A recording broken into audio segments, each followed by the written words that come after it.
Hello बच्चों, मैं हूँ रहमान सर और हमारे इस एमपी पॉइंट चैनल पर आपका बहुत बहुत स्वागत है।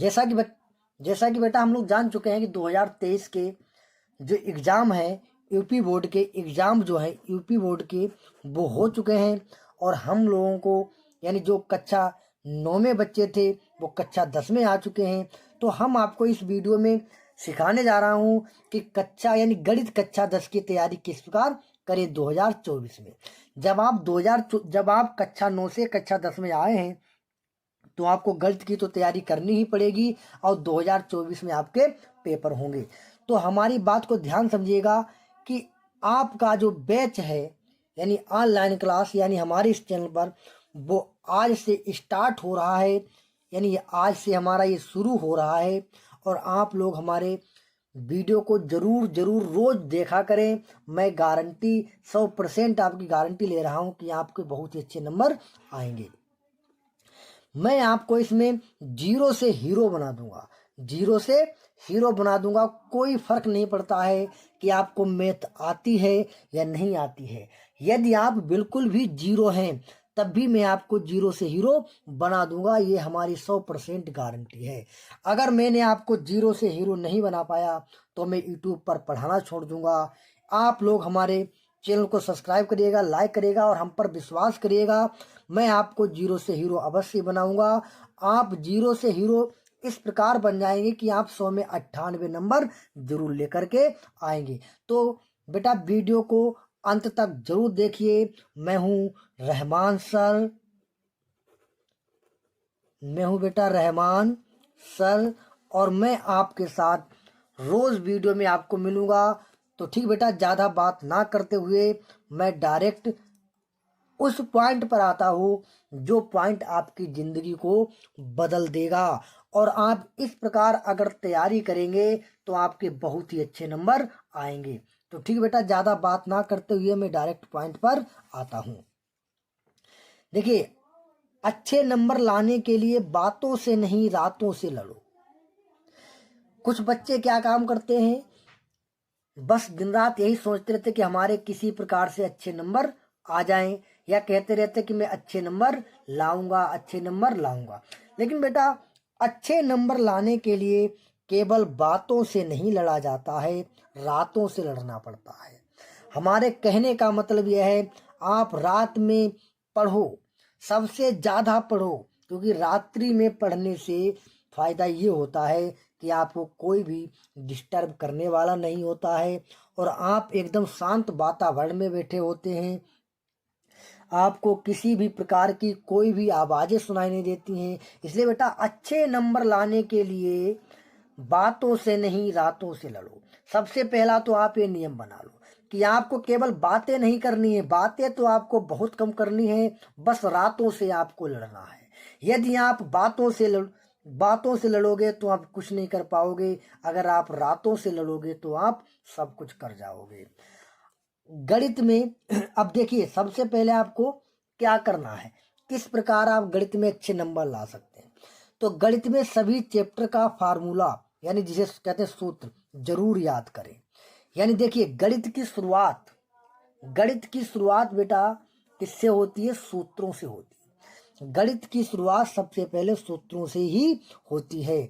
तो गणित में जितने भी फार्मूला हैं वो आप सभी जरूर ही याद करें। जब आप फार्मूले याद करेंगे तभी तो आप गणित के सवालों को लगा पाएंगे। तो बेटा, ये पॉइंट बहुत ही जरूरी है। अब देखिए कि फार्मूला का छोटा सा नोटबुक जरूर बनाएं। अब आपका पहला चैप्टर शुरुआत हुआ और शुरुआत होने के बाद क्या करना चाहते हैं आप, जो भी उसमें फार्मूले हैं, अगर आप एक छोटी सी कॉपी लेकर के अगर उसमें नहीं लिखेंगे तो 10-20 या फिर 1 महीने के बाद उन फार्मूलों को आप बेटा अवश्य ही भूल जाएंगे। फिर कोई भी अध्यापक आपको दोबारा नहीं बताएगा। इसलिए आपको क्या करना है कि जब आप पहला चैप्टर ही शुरू करते हैं तो उसमें एक छोटी सी कॉपी लें और छोटी सी कॉपी लेकर के उसमें आप सभी फार्मूले लिखते रहें चैप्टर वाइज। पहले ऊपर चैप्टर का नाम डाल दिया और चैप्टर का नाम डालने के बाद उसके नीचे आप उस चैप्टर के सभी फार्मूले जरूर लिखिए, क्योंकि जब आप फार्मूले लिखेंगे तो आपको कहीं पर भी कोई बात रटने की जरूरत नहीं होगी। अब देखिए, उसके बाद आपको क्या करना है, याद करने के जो भी टॉपिक हों वो आप सुबह को पढ़ें। जैसे अगर हमने मान लिया कि आपको गणित के फार्मूलों को याद करना है, जब आपको फार्मूले याद करने हैं तो आप उनको सुबह पढ़ें। हमारी बात समझ रहे कि नहीं समझ रहे? यानी अगर आपको फार्मूलों को याद करना है तो आप सुबह उठ करके पढ़ें, क्योंकि सुबह का पढ़ा हुआ आप कभी भी जल्दी नहीं भूलते हैं। और दूसरी बात तो यह है कि जब आप सुबह को उठते हैं तो आपका दिमाग एकदम फ्रेश होता है, जिससे आपके दिमाग में किसी भी प्रकार की कोई बातें नहीं भरी होती हैं। तो सबसे पहले कौन एंट्री करेगा? सवालों के सूत्र, जो आपको जल्दी से याद होंगे। अब गणना करने वाले टॉपिक को क्या काम करिएगा? शाम को पढ़िए। अब देखिए, अगर आपको सवालों को लगाना है, उनमें गणना करनी है, लगा लगा करके एक्सरसाइज को देखना है, ठीक है, एक्सरसाइज को लगा करके देखना है, तो उसको आप शाम को पढ़िए। शाम को क्यों पढ़िएगा? क्योंकि जब आपका हाथ चलता रहेगा तो आपको जल्दी नींद भी नहीं आएगी। और जब आप पढ़ते रहेंगे, अगर आप शाम को पढ़ते हैं तो आप चुपचाप बैठकर पढ़ेंगे, आपके हाथ पैर कोई चलेंगे नहीं, तो आपको जल्दी नींद आएगी। तो ध्यान रखिएगा कि याद करने वाले टॉपिक सुबह पढ़ो और गणना करने वाले टॉपिक को शाम को पढ़ो। तो देखिए बेटा, इन बातों का आपको बहुत ही ध्यान रखना पड़ेगा। अब देखिए, गणना कभी भी मोबाइल से मत करो। बहुत से बच्चे क्या काम करते हैं, बहुत से बच्चे गलती करते हैं कि बस फोन उठाया और जब चैप्टर को हल कर रहे हैं, सवालों को हल कर रहे हैं, तो साथ में एक मोबाइल फोन रखते हैं। तो मोबाइल फोन को आप बिल्कुल भी पास में मत रखिएगा। यदि आप मोबाइल फोन को पास में रखेंगे तो आप पहली बात तो मोबाइल फोन को आप चलाएंगे, या आप नहीं चलाएंगे तो आप उस गणित में के सवालों में जो भी गणना का काम है वो आप फोन से करेंगे, जो तरीका सबसे ही गलत होगा। आपको गणना कभी भी फोन से नहीं करनी है, क्योंकि आपको फोन या किसी भी प्रकार का कैलकुलेटर परीक्षा में नहीं मिलने वाला है। और यदि आप घर पे पढ़ने के समय पर आप प्रयोग करते हैं मोबाइल फोन का, तो आपकी एक आदत बन जाएगी, जो आप चाहेंगे कि हमें फोन मिले, और आपका जो भी गुणा भाग है वो सब धीमा हो जाएगा। अगर आप फास्ट करना चाहते हैं कि गुणा जल्दी करनी है या भाग जल्दी करनी है, तो आप हाथ से ही करिएगा, चाहे जितना समय लगे। ठीक है बेटा, अब बात करते हैं कि गणित का मॉडल पेपर जरूर हल करें। जब आपका कोर्स हो जाए, कोर्स होने के बाद या कोई आपका एक चैप्टर हो जाता है, फिर चैप्टर होने के बाद जो मॉडल पेपर होता है उसको आप जरूर हल करें, जिनमें केवल प्रश्न होते हैं। क्योंकि मॉडल पेपर को देखिए, पेपर का पैटर्न पता चल जाता है, क्योंकि जब आप मॉडल पेपर को हल करते हैं तो उससे आपको पेपर का जो पैटर्न होता है वो पता चल जाता है कि क्वेश्चन को किस प्रकार परीक्षा में पूछा जाता है। हालांकि बेटा, क्वेश्चन तो सबको आता होता है, लेकिन जब परीक्षा में क्वेश्चन पूछा जाता है तो वहां पर बच्चा कंफ्यूज हो जाता है कि ये क्वेश्चन कौन सा पूछा गया। यानी क्वेश्चन जो थोड़ा सा घुमा करके पूछा जाता है, वही बात आपको समझ में आएगी कि मॉडल पेपर में किस प्रकार से क्वेश्चन दिए जाते हैं। ठीक उसी प्रकार से आपको परीक्षा में भी प्रश्न मिलेंगे। तो इसलिए आप मॉडल पेपर को जरूर हल करें। अब देखिए, बात करते हैं कि लघु उत्तरीय तथा दीर्घ उत्तरीय प्रश्न रफ कॉपी में बार बार हल करो। बच्चे क्या काम करते हैं, कोचिंग पढ़ते हैं या ऑनलाइन कोचिंग कर रहे हैं, वो केवल जब उनका चैप्टर चल रहा होता है तभी वो उस चैप्टर के सवालों को हल करते हैं। इसके बाद उस चैप्टर को कभी भी नहीं उठाते हैं। तो ऐसा आपको बिल्कुल भी नहीं करना है। उसमें जितने भी सवाल हैं, चाहे लघु उत्तरीय हो चाहे दीर्घ उत्तरीय प्रश्न हो, उन सभी प्रश्नों को आप एक मोटी सी रफ कॉपी लेनी है और उस पर बार बार उनको हल करो।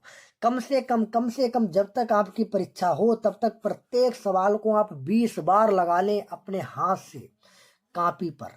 क्योंकि हाथ से जब आप किसी भी सवाल को लिखा करते हैं तो उससे आपको याद होता है जल्दी कि आपने, जब आप कम से कम एक प्रश्न को 20 बार लगाएंगे और परीक्षा में जब आप उसी प्रश्न को लगाने जाएंगे और अगर आप गलत सवाल लग रहे हैं तो आपकी कलम फंस जाएगी। आप समझ जाओगे कि मैं गलत रास्ते पर जा रहा हूँ। आप ही बेटा सपोज करिएगा कि अगर आप किसी रास्ते पर बार बार गए हों और फिर एक बार अगर आप उसी रास्ते पर जाएं और उस रास्ते पर जा कर के आप दूसरे रास्ता भटक करके दूसरे रास्ते पर पहुंच जाएं तो आपको आसानी से याद आ जाता है कि मैं गलत रास्ते पर जा रहा हूं, क्योंकि वो रास्ता आपको बिल्कुल ही नया दिखाई देता है। तो आप लोग जितने बार प्रश्नों को अधिक बार हल करेंगे उतनी ही अच्छी तैयारी होगी। ये पॉइंट सबसे बढ़िया पॉइंट है, बहुत अच्छा पॉइंट, 100% आपकी तैयारी के लिए बढ़िया पॉइंट है, क्योंकि आप जितनी बार अपनी कलम से रफ कॉपी में प्रश्नों को हल करेंगे उतना ही जल्दी आपको याद होगा। ठीक, अब बात करते हैं हम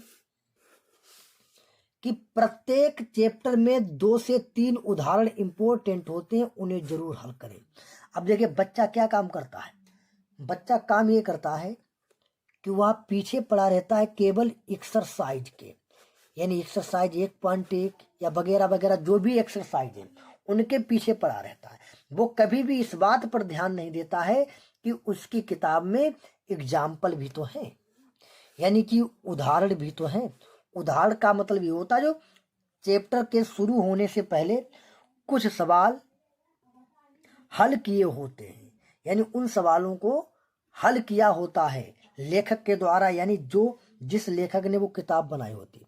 तो बच्चा उन पर ध्यान नहीं देता है, बस इसी बात का फायदा बोर्ड वाले आपका उठा लेते हैं, क्योंकि बच्चा उनको पढ़ता नहीं है।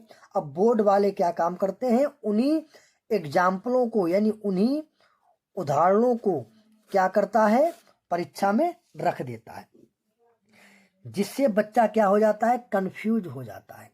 अब बच्चा कहता है कि ये सवाल तो मैंने पढ़े नहीं थे। अच्छा, बिल्कुल सही भी बात है, क्योंकि बच्चा तो दिन रात क्या करता है, एक्सरसाइज लगाता रहता है, उदाहरणों पर ध्यान बिल्कुल देता ही नहीं है। और जबकि पेपर में उदाहरण आ जाते हैं, अब बच्चा ये समझने लग जाता है कि मैंने तो सवाल पढ़े नहीं, ये सवाल कैसे हल होंगे। तो आपको बेटा ये गलती बिल्कुल भी नहीं करनी है। आपको प्रत्येक चैप्टर के जो भी उदाहरण हैं उन सबको आपको लगाना है, लगा लगा कर देखना है। जब आप उदाहरण को भी लगाएंगे, एक्सरसाइज को भी करेंगे, तो फिर आपके पास किसी भी प्रकार की कोई भी कमी नहीं रह जाएगी। तो ठीक बेटा, मैं उम्मीद करता हूँ कि आपको ये हमारी जानकारी जरूर ही पसंद में आई होगी। और मैं इसी प्रकार मैंने आपका बैच स्टार्ट कर दिया है, नया बैच यानी 2024 के लिए। ठीक है बेटा, तो ये हमारा पहला वीडियो है 2024 के लिए।